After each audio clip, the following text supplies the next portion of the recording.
Je continue dans la deuxième lettre de Timothée. Ce matin, on va regarder un texte qui est très intéressant. On va probablement juste voir le verset 6. J'essaie d'avancer le plus vite, mais à toutes les fois que je veux faire un pas, c'est comme si le Seigneur il déborde sur mon bureau avec de l'information que je trouve tellement, tellement importante. Vous savez que nous sommes une Église qui croyons au don de l'Esprit. Et c'est un texte qui s'applique réellement à la question des dons spirituels. L'apôtre Paul a parlé de la foi sans hypocrisie de Timothée. Et lorsqu'il lui dit ça, il y a une raison pour lui dire, ta foi est honnête, ta foi est transparente, ta foi est sans hypocrisie, elle est sincère, dit Timothée. Et là, il commence le verset 6 en disant, c'est pourquoi. Parce que tu as cette sorte de foi-là, Timothée, il y a quelque chose que je veux te rappeler. Je veux te rappeler de ranimer le don qui est en toi, de ranimer la flamme du don que tu as reçu. Il y a plusieurs choses qui sont très, très, très intéressantes ici. Première question que j'aimerais vous poser en raison de ce verset-là, qui doit ranimer le don? C'est moi. Ce n'est pas le Saint-Esprit. C'est moi. Savez-vous ce que c'est en train de dire? C'est en train de dire que j'ai une influence sur le don que le Seigneur m'a donné et j'ai une certaine liberté en raison de ce que je fais avec ce don-là. C'est tellement important à saisir parce que notre notion des dons spirituels, souvent, elle est meublée par une pensée qui nous dit « j'ai pas le contrôle là-dessus ». Laisse-moi te dire, peut-être que tu n'as pas le contrôle sur la nature des dons qui sont donnés, mais une fois que tu l'as, tu peux faire des choses avec. Tu peux faire des choses.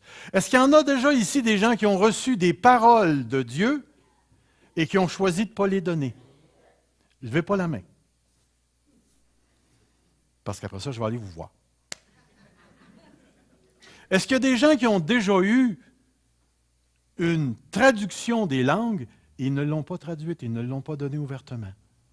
Est-ce qu'il y a des gens qui ont déjà reçu l'ordre d'aller prier pour une guérison puis ils ne l'ont pas faite? Tout ce que je vais illustrer, ce n'est pas de critiquer, c'est tout simplement de dire que ce n'est pas parce qu'on a un don qu'on a automatiquement perdu notre liberté de faire quelque chose avec.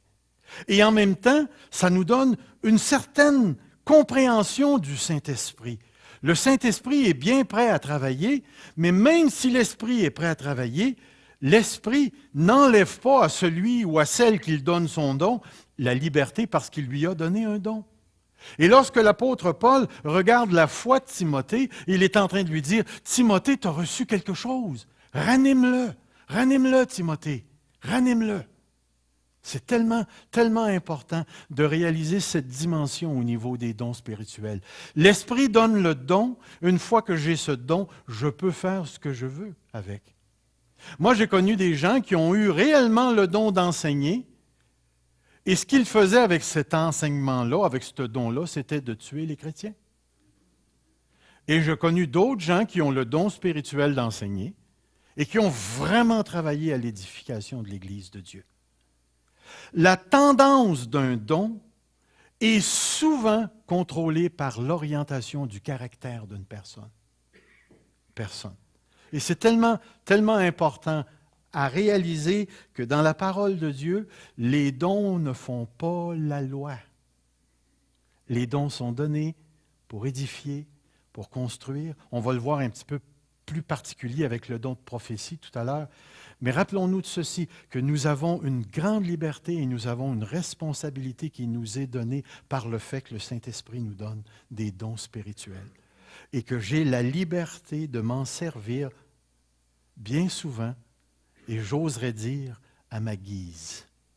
C'est tellement, tellement, tellement important. C'est pourquoi l'exhortation de Paul prend d'autant plus d'importance pour nous qui croyons aux dons spirituels. Croyez-vous réellement que les dons spirituels sont nécessaires dans l'attente du retour de Jésus-Christ? Le croyez-vous réellement? Parce qu'il y a plusieurs chrétiens qui ne le croient pas. Et si on le croit réellement que ces dons-là sont nécessaires, moi je le crois que ces dons-là sont nécessaires. Avez-vous déjà été ramassé à petite cuillère par une personne qui a le don de connaissance? Est-ce qu'un de vos péchés a déjà été confronté par une personne qui a le don de connaissance? Laissez-moi vous dire, ce n'est pas une expérience agréable, mais c'est une expérience nécessaire. Il m'est arrivé à moi, à un moment donné, dans la crise, où Dieu voulait m'ébranler et me sonner, où il y a un frère de je ne sais pas trop où, ni qui il est. À un moment donné, il se met la main sur mon épaule, je me revire de bord, puis il y avait la main dans les airs, parce qu'en me retournant, je l'ai regardé comme ça. Mais c'était un gars assez costaud. Il me dit, Serge, j'ai quelque chose à te dire.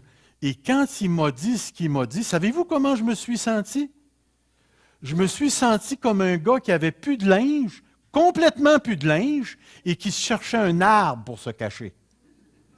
Mon âme, à ce moment-là, avait été dévoilée, et ça m'a tellement sonné, parce que je chialais tellement après Dieu dans ce temps-là, puis Dieu m'a dit, je te connais bien plus que tu penses.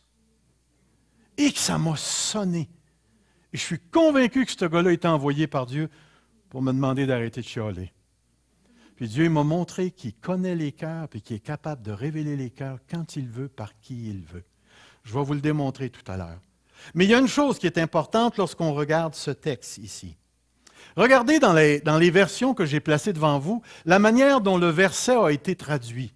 Dans la colonne, je t'exhorte à ranimer la flamme du don. Ensuite, il va dire dans la Sommeur, c'est pourquoi je te rappelle, ravive le don. Et dans la traduction Abbé Filion, lui, il va jusqu'à traduire le mot rappel par avertir, ce qui, selon moi, n'est pas une assez bonne, c'est pas une très bonne traduction qui dit, c'est pourquoi je t'avertis de rallumer. C'est pas aussi intense que ça. Mais si vous regardez dans deux autres versions, la parole de vie, c'est pourquoi je te rappelle, garde bien vivant. C'est quoi la différence entre les deux? Est-ce que vous pouvez la voir? Un dit ranime. Qu'est-ce que ça présuppose? Que c'est éteint. L'autre, il dit garde bien en vie. Qu'est-ce qu'il présuppose? Que c'est déjà là, ça brûle déjà, puis qu'il doit travailler pour garder ça en vie. Regardez un petit peu plus bas. C'est pourquoi je te rappelle, maintiens en vie le don que Dieu.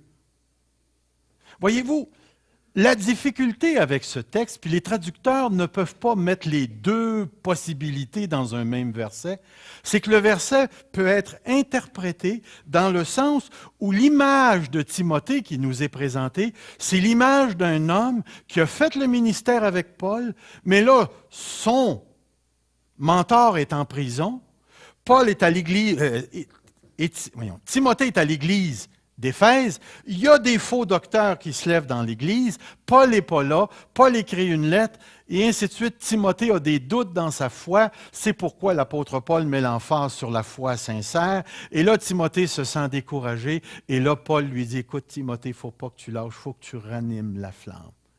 Puis le mot flamme, là, le mot ranimer la flamme, ça veut dire rallume le feu, rallume le don qui t'a été donné. Ça donne une image très négative de Timothée. Timothée est rendu au bout de son rouleau, il est fatigué, il est tanné, il aimerait aller en vacances à Cuba. Oh non, excusez, c'est moi ça. Timothée est épuisé, il se retrouve dans l'Église, il est persécuté d'un côté, puis je suis à peu près certain qu'il y avait des gens dans l'Église qui avaient ce qu'on pourrait appeler la mauvaise foi et qui étaient prêts à lui rendre la vie difficile parce que Paul était en prison. Ça, c'est l'image négative. Mais de l'autre côté, si l'image est interprétée d'une manière positive, ce que nous avons, c'est un Timothée qui est en flamme. Et ce que l'apôtre Paul est en train de lui dire, c'est pas « Écoute, Timothée, tu es au bord du gouffre, tu es découragé, là, je te tape dans le dos. » C'est pas ça. Il est en train d'encourager Timothée à continuer de brûler pour Dieu. Lâche pas, mon Timothée. Pour ceux qui ont des poêles à gaz, là, c'est comme s'il dirait, là, écoute, les ronds sont allumés, puis monte le gaz un petit peu plus. Il n'est pas en train de lui dire, tu es découragé. Dépendamment de comment on comprend ce verset-là, on le comprend, c'est-à-dire avec un portrait négatif de Timothée, ou on le comprend avec un portrait positif de Timothée. Et dans les textes qui vont suivre après, c'est qu'il va parler de souffrance. Est-ce que Timothée était rendu à un point où il commençait à re-questionner sa foi, re-questionner son ministère en disant « ça coûte vraiment cher être chrétien, ça coûte vraiment cher être appelé pour travailler avec l'apôtre Paul. Je commence à être fatigué, à être tanné. » Ou bien est-ce que Timothée avait les deux pieds bien ancrés dans le Seigneur et l'exhortation que Paul va lui dire « souffre avec moi ». Rends témoignage de l'Évangile, rends témoignage du Seigneur, c'est plutôt en l'encourageant à continuer à faire ce qu'il fait. Honnêtement parlant, les deux interprétations sont possibles. Les deux interprétations sont possibles. On peut l'interpréter négativement ou on peut l'interpréter positivement. Mais dans les deux se trouve une vérité importante. Ranimer le don dans un moment de découragement, c'est thérapeutique. C'est thérapeutique. Et on va le voir un tout petit peu tout à l'heure. Puis, si c'est un encouragement que l'apôtre Paul donne, puis qu'il lui dit « Mon Timothée, tu brûles, continue de brûler », alors, amen, on encourage les gens qui ont des dons spirituels à continuer de les pratiquer dans la vie de l'Église afin que l'Église en soit édifiée. Et c'est tellement, tellement, tellement important ici. Une autre chose que le texte nous dit, regardez, c'est pourquoi je t'exhorte. Entre parenthèses, c'est le mot « je te rappelle » de ranimer la flamme du don que tu as reçu par l'imposition de mes mains. L'imposition de mes mains. J'ai trouvé très intéressant ici ce que l'apôtre Paul est en train de nous dire. Comment Timothée a-t-il reçu le don? Les mains de qui? De Paul. L'imposition des mains par Paul. Comment décriveriez-vous Paul ici? Si vous m'attendez, je vais aller chercher ma bouteille d'eau. Pensez à ma question. Pensez à ma question. Paul est un être humain. Qu'est-ce que ça nous dit à propos des dons spirituels? Paul est un être humain. Regardez la suite. Le même événement, regardez les deux textes.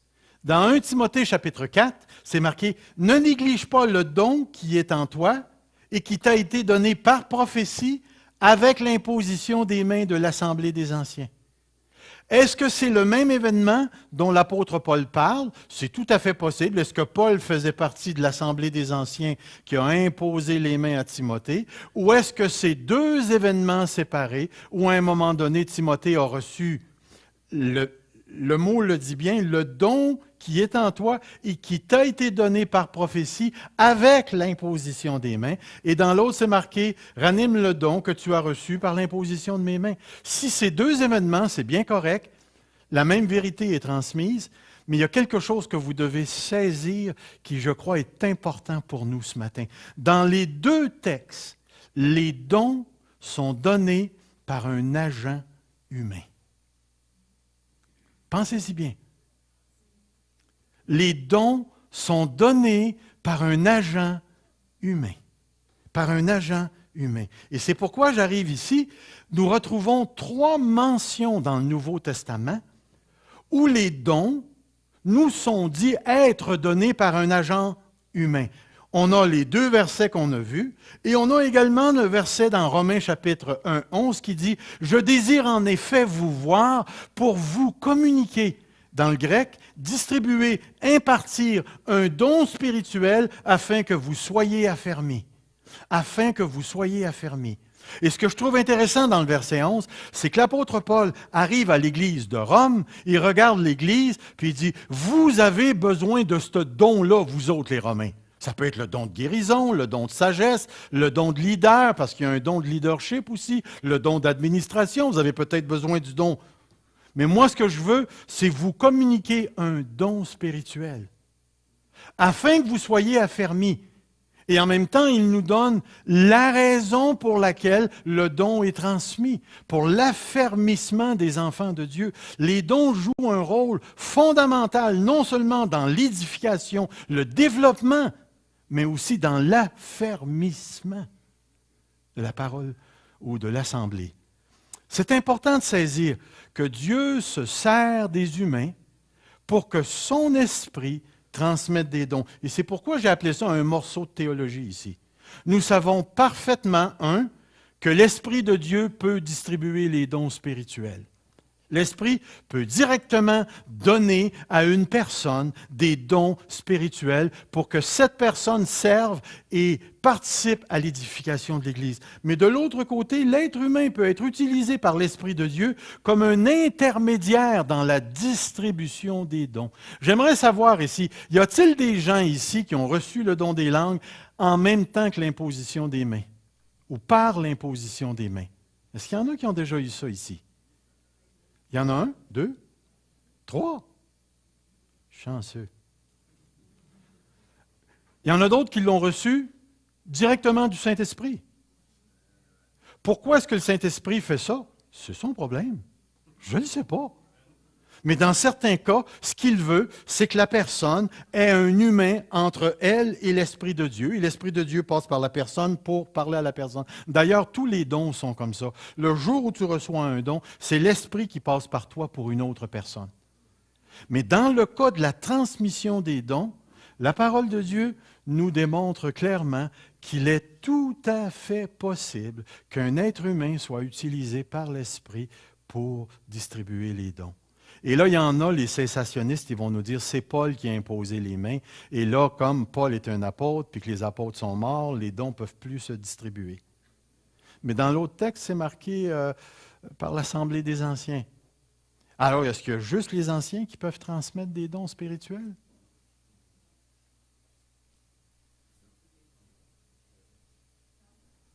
En tout cas, si jamais vous voulez un don, c'est 1,25 $ si vous venez me voir.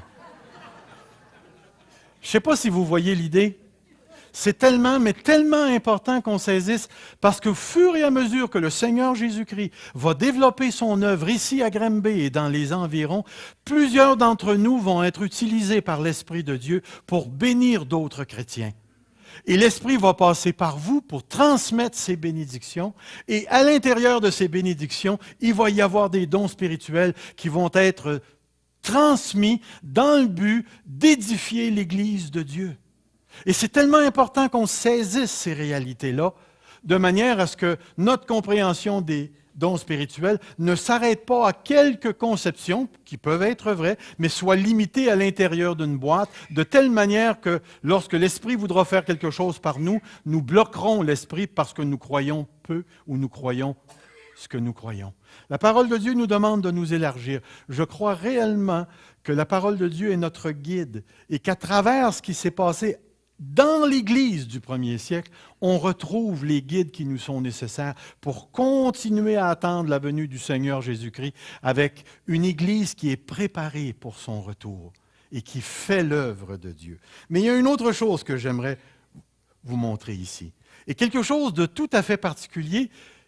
Quand j'ai lu ce texte, pourtant, je l'ai lu tellement souvent, mais c'était la première fois que ça me frappait comme ça. Si vous remarquez bien, là, le don qu'on a ici, là, ne néglige pas le don qui est en toi, qui t'a été donné comment? Écoutez, là, écoutez. Un don donné par un don. Ben voyons donc. Un don qui est donné par un don. Puis c'est marqué littéralement qui t'a été donné comment? Par la prophétie. Êtes-vous capable de m'expliquer comment la prophétie fonctionne dans l'allocation des dons? Comment ça marche? Moi, je suis assis devant ce texte-là, puis je me dis, Seigneur, comment ça marche? Comment on fait prophétiquement pour donner un don? Est-ce que je peux me lever et dire, numéro 444, tu vas recevoir tel don? C'est-tu comme ça que ça marche, Seigneur? Mais il y a une chose que je sais, c'est que nous avons une certaine compréhension du don de prophétie. Pour rester et pour rimer, je dirais qu'il est rétréci. On a une compréhension qui est très limitée en ce qui concerne le ministère prophétique. Alors, ce que j'ai fait, j'ai ouvert ma Bible, je me suis ramassé une concordance, puis j'ai regardé dans le Nouveau Testament là où le don de prophétie ou de prophète est impliqué, parce qu'un prophète, ça fait de la prophétie. Alors, voici ce que j'ai trouvé. La prophétie, diverses fonctions. Très intéressant. Manquez pas ça. Regardez ici. La prophétie a pour fonction d'édifier l'Église. Vous êtes d'accord avec ça? Regardez bien le texte. Le texte dit, en effet, celui qui parle en langue ne parle pas aux hommes, mais parle à Dieu. Car personne ne le comprend, et c'est en esprit qu'il dit des paroles mystérieuses. Celui qui prophétise, au contraire, parle aux hommes, les édifie, les encourage, les réconforte. Celui qui parle en langue s'édifie lui-même, alors que celui qui prophétise édifie l'Église. Un petit peu plus bas, il vous dit, celui qui prophétie est plus important ou plus grand que celui qui parle en langue, à moins que ce dernier n'interprète pour que l'Église en reçoive une édification. La prophétie participe réellement, comme le don des langues avec interprétation, à l'édification de l'Église. Et c'est important de saisir que la prophétie est là pour édifier, édifier, édifier. Dans un autre texte, c'est marqué, la prophétie participe au dévoilement des secrets des cœurs, même du péché d'une personne. Regardez ce texte. Si donc, alors que l'Église entière est rassemblée, tous parlent en langue et qu'il entre de simples auditeurs ou des non-croyants ne diront-ils pas que vous êtes fous? En revanche, si tous prophétisent et qu'un incroyant ou un simple auditeur entre, il est convaincu de péché. Wow! La prophétie est capable de convaincre de péché. Prends par l'épaule, tu dis, hey, mon gars, tu sais ce que tu as fait hier à la taverne, là? Oh, non, tu n'étais pas là. Non, moi je sais, mais tu sais, la troisième bière était un peu de trop, là, puis tu n'aurais pas dû chauffer. Imagine-toi comment c'est révélateur. Ou bien d'arriver, puis un prophète arrive, puis qui dit, ou un frère qui a une prophétie, puis qui regarde un frère, puis qui lui dit, tu sais, tu as volé. Tu as regardé de la pornographie hier. Wow! Wow! La prophétie fait ça. Wow! Ça veut dire, si je comprends bien, c'est que la prophétie n'est pas juste là pour dire « Oh, le Seigneur va te remettre 10 fois ce que tu as perdu, ta. » Et la prophétie va dire « Prépare-toi, tu vas manger une claque parce que... » Il y a quelque chose de particulier dans la prophétie où l'Esprit est capable de réprimander. Et je bénis Dieu pour ce ministère-là. Un petit peu plus loin, la prophétie prophète a pour fonction d'annoncer des événements futurs. Dans le Nouveau Testament, on retrouve des prophètes tels qu'Agabus. En ces jours-là, des prophètes descendirent de Jérusalem à Antioche. Remarquez bien le terme, des prophètes, pas des apôtres, des prophètes. Donc, il y avait des prophètes dans l'Église du Nouveau Testament. L'un d'eux, du nom de Agabus, se leva et déclara par l'Esprit qu'il y aurait une grande famine sur la terre entière. Elle eut lieu, en effet, sous Claude, l'empereur. La prophétie, prophète, participe à la mise à part des ouvriers. Regardez ici. Il y avait dans l'Église, qui est à Antioche, des prophètes, des docteurs. Barnabas, Simon appelé Niger, Lucius de Cyrène, Manahen, qui avait été élevé avec Hérode le Trétaque, et Saul. Pendant qu'ils célébraient le culte du Seigneur et qu'ils jeûnaient, l'Esprit dit. J'aimerais vous poser la question d'après le texte, comment l'Esprit a-t-il parlé? Regardez au début. Il y avait des... L'Esprit dit. Et qu'est-ce que l'Esprit a dit? Mettez-moi à part. Voilà. La prophétie, les prophètes, ou par le don de prophétie qu'on a vu pour Timothée, il y a des gens qui sont spécifiquement appelés par Dieu pour l'œuvre de Dieu, comme Paul l'était. Une autre chose, la prophétie, prophète, participe à l'encouragement de l'Église. Puis remarquez bien le texte qui est utilisé parce que je trouve le texte très intéressant. Eux donc prirent congé et descendirent à Antioche, où ils remirent la lettre à la multitude réunie. Vous vous rappelez, premier concile avec Paul, descendu à Jérusalem, Jacques s'est levé, Pierre a parlé, puis on dit on n'impose pas la loi de Moïse aux païens qui se sont convertis. Mais c'est marqué, la lecture fut faite et l'on se réjouit de cet encouragement. Jude et Silas, qui étaient prophètes, exhortèrent les frères et les affermirent. Puis remarquez ce qui est écrit, par de nombreux discours. Ils étaient des prophètes, puis ils discouraient. Très intéressant. L'édification de l'Église. La prophétie participe à l'adoration. Tout homme qui prie ou qui prophétise la tête couverte déshonore son chef. Toute femme qui, au contraire, prie ou qui prophétise la tête voilée déshonore son chef, comme si elle était rasée. Ce qu'on sait, je ne veux pas rentrer dans ce texte-là maintenant, mais ce qu'on sait, c'est que les femmes et les hommes prophétisaient dans l'Église. Il y avait un certain décorum qu'ils devaient suivre, mais la prophétie faisait partie du temps d'adoration, du temps de louange dans la vie de l'Église. C'est tellement important que nous gardions ça à la pensée, que la prophétie participe à l'adoration de Dieu. La prophétie, prophète, participe avec les autres à l'édification des ministères de l'Église. Intéressant, il a donné les uns comme apôtres, les autres comme prophètes. Verset 12, pour le perfectionnement des saints, cela en vue du service, ministère, du service et de l'édification du corps de Christ. Prophétie, prophète participe à ce ministère-là. C'est un ministère qui a sa place.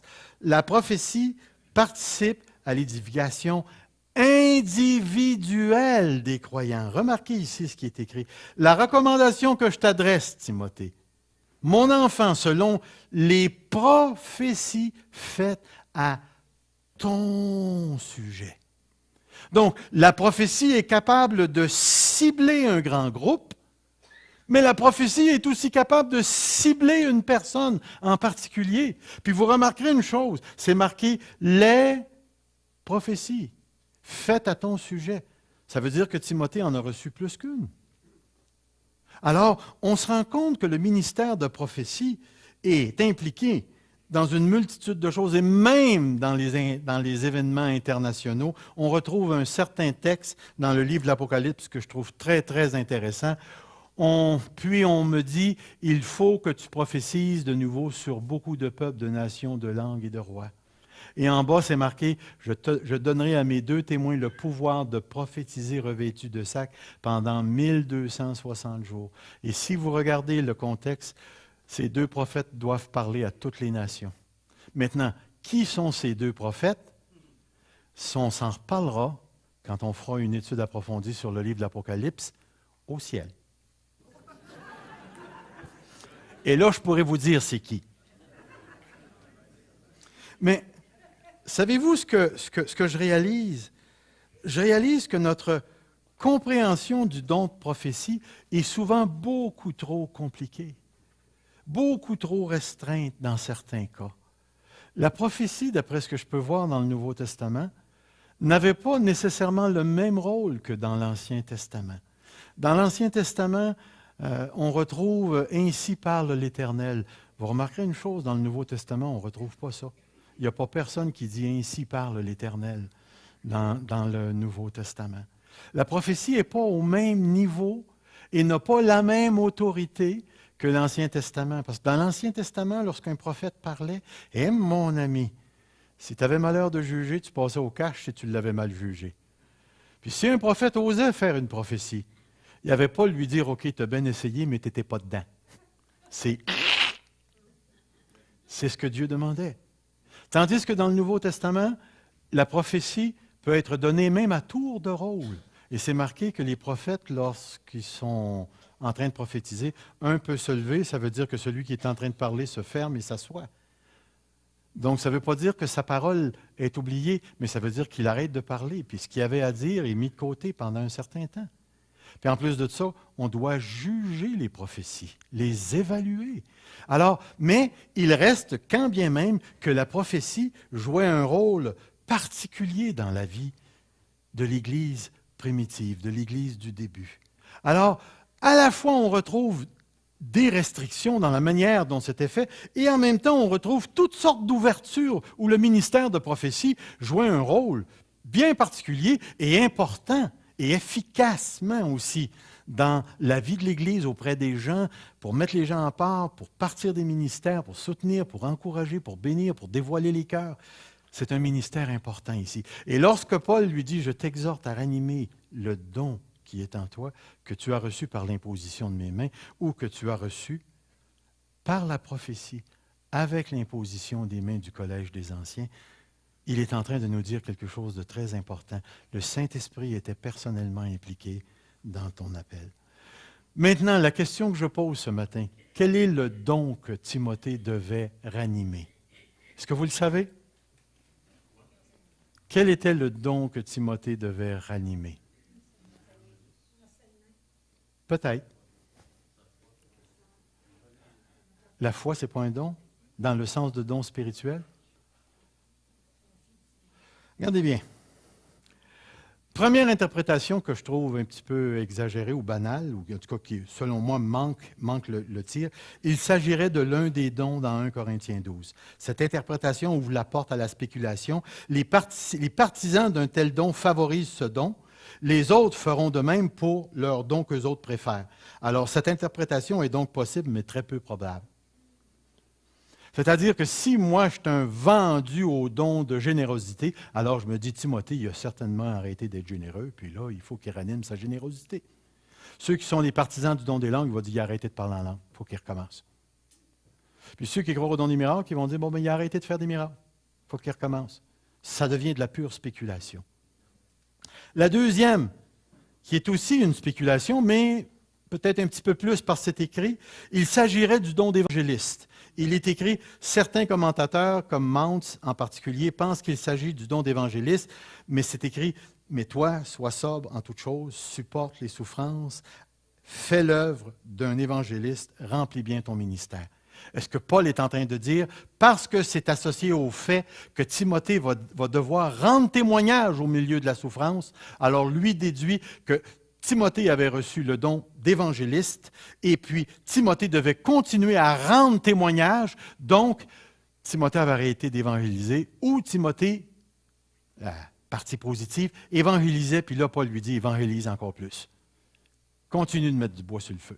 C'est une possibilité. Dans l'autre lettre, dans 1 Corinthiens 4,13, il est écrit « Jusqu'à ce que je vienne, applique-toi à la lecture, à l'exhortation, à l'enseignement. Ne néglige pas le don qui est en toi et qui t'a été donné par prophétie avec l'imposition des mains de l'Assemblée des anciens. » Possible que ce soit le don d'enseignant. Est-ce que Timothée se serait refroidi? Aurait arrêté d'enseigner la parole? Je ne le sais pas. Mais le don d'évangéliste, le don d'enseignant, pourrait facilement être quelque chose. Si Timothée jouait réellement le don de pasteur principal et qu'il avait la responsabilité de soutenir l'Église, qu'il soit évangéliste ou enseignant, ces deux dons étaient vitaux pour le maintien de la vie de l'Église de Dieu.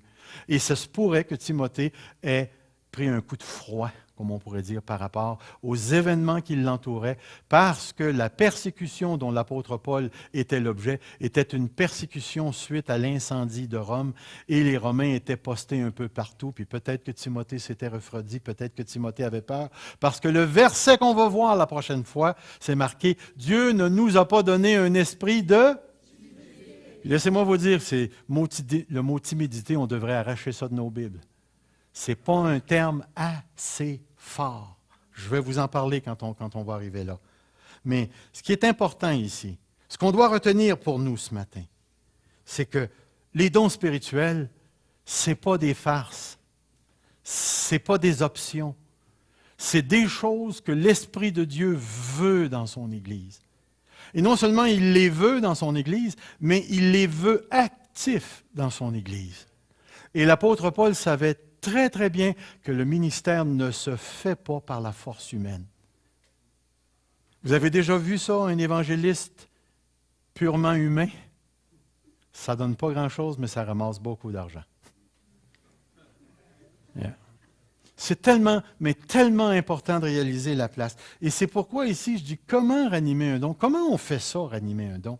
Parce que j'ai lu dans le texte, puis c'est pas venu avec une formule. Comment on fait pour animer les dons? Voici. Après avoir ouvert le sac, on n'a pas ça. Mais il y a quand même quelque chose qui est sous-entendu. Lorsqu'il lui demande de ranimer son don, le verset qui suit par la suite est associé à une attitude bien particulière. Au verset 7, Paul dit « Ce n'est pas un esprit de timidité que Dieu nous a donné, mais un esprit de force, d'amour et de sagesse. » Puis remarquez bien ce qui suit. Le mot que Paul utilise est beaucoup plus fort que notre définition de la timidité qui est une sorte de gêne personnelle.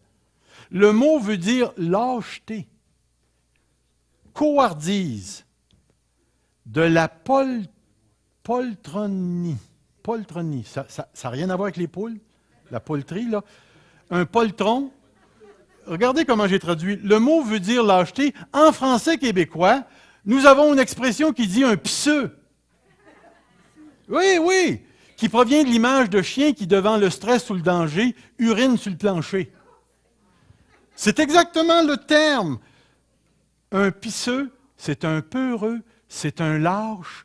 C'est exact. Écoutez, la parole de Paul est forte, là. Il dit, ce que Dieu t'a donné, là, c'est pas un esprit de peureux puis de pisseux. Ce que Dieu t'a donné, c'est un esprit de force, de courage. Et ce n'est pas nécessairement le mot sagesse qui est là. C'est le mot maîtrise de soi. Parce que lorsque tu fais face aux difficultés et que tu fais face à l'épreuve, c'est facile pour les chrétiens de perdre leurs moyens. On va revenir sur ce texte parce qu'on va se poser une question la prochaine fois que je vais enseigner sur ce texte-là. C'est de quel esprit est-ce qu'il parle? Est-ce qu'il parle de l'esprit de Dieu ou il parle de l'esprit humain? On ne répond pas tout de suite. Je ne veux pas être obligé de vous dire que vous êtes dans l'erreur, là. C'est marqué en bas, si ce n'est pas, comment il a dit ça? Si je ne sais pas quel don je possède, alors fais ce que la Bible demande, aspire au don. Dieu est vivant et il parle encore à ses enfants. Il te montrera toutefois, assure-toi que tu veux le savoir pour le pratiquer. La deuxième chose, pose-toi la question, pourquoi ai-je arrêté de pratiquer mon don?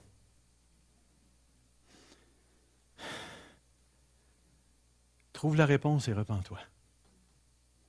Si tu as arrêté de servir Dieu à travers les dons qu'il t'a donnés, repens-toi. Repens-toi. Parce que tu n'es pas à toi-même. Tu lui appartiens. Et parce que tu lui appartiens, Dieu a une place pour toi dans son Église et il veut que tu serves. Il veut que tu serves. Est-ce que dans l'Église, on va tous être des pasteurs? Généralement, ces bonhommes-là sont en très petit nombre. Mais est-ce qu'on peut avoir plusieurs personnes qui ont le don des langues? Ben oui, on peut en avoir beaucoup plus qu'on peut avoir de pasteurs, beaucoup plus qu'on peut en avoir de prophètes. Est-ce qu'il y en a qui ont le don de miséricorde? Définitivement, on peut avoir plusieurs personnes qui ont le don de miséricorde. Il y a certains dons que Dieu donne à profusion parce que toute l'Église en a besoin sous tous ses rapports. Il y a d'autres dons que Dieu donne à des personnes spécifiques qui vont être des dons en minorité, mais qui vont servir le corps de Christ. L'idée, c'est pas, as-tu un don de minorité, un don de majorité, un don... Non, c'est, es-tu prêt à servir Dieu avec ce qu'il t'a donné? Et c'est pourquoi je te dis, si tu as reçu un don, puis tu ne le pratiques pas, repens-toi. Repens-toi. C'est la chose à faire.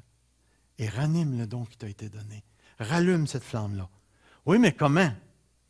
Regarde ça. C'est bien simple. Recommence à pratiquer ton don. That's it. Ranimer ton don, c'est de recommencer à le pratiquer. Et une fois que tu vas avoir recommencé à le pratiquer, ça va brûler. Ça va brûler.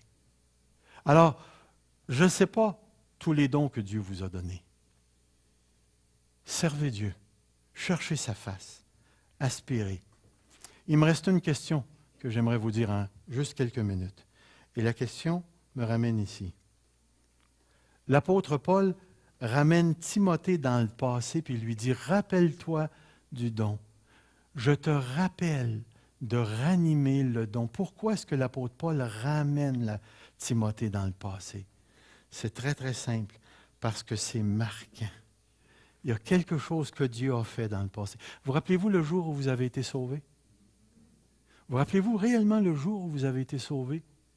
Moi, je peux vous décrire le boulot devant lequel j'étais assis. C'était dans le bois. Et lorsque j'ai été sauvé, je n'ai jamais oublié ce qui s'était passé à ce moment-là.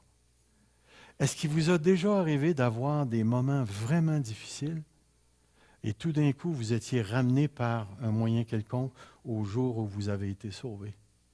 Et vous avez été capable d'évaluer ce que vous aviez, ce que vous étiez avant avec ce que vous aviez maintenant en Jésus-Christ. Je peux faire face parce qu'il y a maintenant 35, 36 ans que j'ai fait face à Dieu pour mes péchés et mon salut. Vous savez, j'ai écrit quelque chose que j'ai trouvé très intéressant et qui s'applique au pasteur. Pour un ouvrier, le jour de son appel au ministère est marquant. Tous les témoignages que j'ai entendus sur ce sujet, y compris le mien, soulignent l'expérience de l'installation d'une conviction indubitable, c'est-à-dire qu'on ne peut plus mettre en doute, incontestable, qui finit par envahir toute notre pensée le jour où on a été appelé au ministère. Nous ne pouvons plus nous empêcher de penser au ministère. Nous expérimentons ce que j'appelle le pâlissement. Tout ce qui était important, nos jobs, nos projets mondains, tralala, nos bicycles, notre argent, notre ci, notre ça, notre maison, pâlissent en comparaison de l'appel de Dieu au ministère. C'est ça, Angèle? C'est vraiment ça, hein? On reçoit l'appel de Dieu, puis à un moment donné, on commence à perdre le goût à jouer au tennis, on commence à perdre le goût de faire ci, toutes les choses qui nous étaient importantes commencent à tomber. Puis là, tu entres dans le ministère avec cette conviction que Dieu t'appelle au ministère, jusqu'au temps que tu as une église. Et là, ça commence. Mon beau-père, à toutes les fois qu'il y avait des gros troubles dans l'église, il disait « Ah, j'aimerais retourner parler du Seigneur à mes vaches. » C'est un fermier. Le Seigneur l'a sorti de la ferme, puis il l'a emmené dans l'église. Puis quand il était découragé, il repensait à ses vaches. Oh, Clémentine, nanana. Tu te rappelles, hein? Puis savez-vous, je me rappelle parce que, je ne sais pas, j'ai peut-être été un privilégié, mais je ne connaissais pas Evelyne encore. Puis son père, M. Urtubise, il m'emmenait souvent avec lui pour faire des visites, des choses comme ça. Puis je me rappelle qu'il m'avait déjà jasé en me parlant de ses vaches, qu'il ne pouvait pas renier l'appel qu'il avait reçu. Il n'était pas capable. Ça pouvait aller mal, tu sais, comme les fameux Gaulois, le ciel pouvait y tomber sur la tête, mais il avait été appelé. Et laissez-moi vous dire, il y a des centaines et des centaines de pasteurs dans l'Amérique, États-Unis, l'Amérique du Nord, qui abandonnent le ministère à cause des difficultés qu'on rencontre dans le ministère. Mais tous ceux qui restent parce qu'ils ont eu un appel. Puis on est appelé à ranimer cet appel, à la garder brûlante. Puis je sais, pour avoir vécu tellement d'années dans le pastorat, que tous les pasteurs passent par des moments difficiles. Timothée était probablement en train de passer par un moment difficile. Puis c'est la manière de Paul de lui dire, rappelle-toi, je te rappelle. Le don que tu as reçu, ranime-le. Fais-le brûler encore. Remets-y du bois pour qu'il brûle. C'est nécessaire, mon Timothée. C'est nécessaire parce que tu es appelé avec moi à souffrir pour Christ. Les versets qui vont suivre, moi j'ai commencé Timothée, je dis, Seigneur, je veux au moins me rendre au verset 13, verset 14. C'est un texte tellement puissant, qui me touche tellement, ce texte-là. Tout à l'heure, il va lui dire, n'aie pas honte de souffrir pour le témoignage de Jésus-Christ et de moi, son prisonnier. N'aie pas honte. Timothée, rappelle-toi, souviens-toi, je te rappelle le don qui t'a été donné ce matin. Et je te dis à toi, mon frère, ma sœur, c'est tellement important pour l'avancement de l'Église de Jésus-Christ que tu chérisses les dons que Dieu t'a donnés pour que tu puisses servir. Ne te laisse pas emporter et envahir par tout le courant mondain de toutes les activités qu'on est obligé de faire au point qu'on est beaucoup trop fatigué pour servir Dieu. Laisse-toi pas prendre Dis non à certaines choses et garde le don que tu as reçu, vivant pour Jésus-Christ. Courbons-nous devant Dieu. Seigneur Dieu, je te bénis de nous avoir donné des dons. Mais Père, rends-nous conscients que le don que tu nous donnes vient avec la responsabilité de l'exercer et qu'un jour tu demanderas des comptes à tous ceux et celles que tu as donnés. Parce que tu dis dans ta parole qu'on redemandera beaucoup à ceux que tu as donnés beaucoup. Et Seigneur Jésus, que l'assemblée de la parole de Dieu regorge de dons spirituels pour l'avancement du royaume de Dieu ici à Granby, et que ça s'étende au-delà de nos murs, Seigneur. Ranime les dons qui se sont endormis dans cette assemblée. Père, écoute ma prière. Ranime les dons. Par ton Saint-Esprit, Seigneur, réveille nos attitudes pour que nous recommencions à pratiquer les dons spirituels que tu nous as donnés. Garde-nous proches de Jésus. Garde-nous proches de Jésus, Seigneur, parce que c'est lui qui est le guide. C'est lui qui dirige son Église. C'est l'Esprit, Seigneur. Jésus-Christ, l'Esprit qui donne les dons. Maintenant, si tu désires communiquer des dons à travers nos mains, fais-le, Seigneur, car ton assemblée veut recevoir tout ce que tu as donné. Mais Seigneur, que tout ce que tu nous donnes, nous puissions le redonner dans le précieux nom du Seigneur Jésus. Pour ta gloire. Amen. Le Seigneur vous bénisse tous. Amen.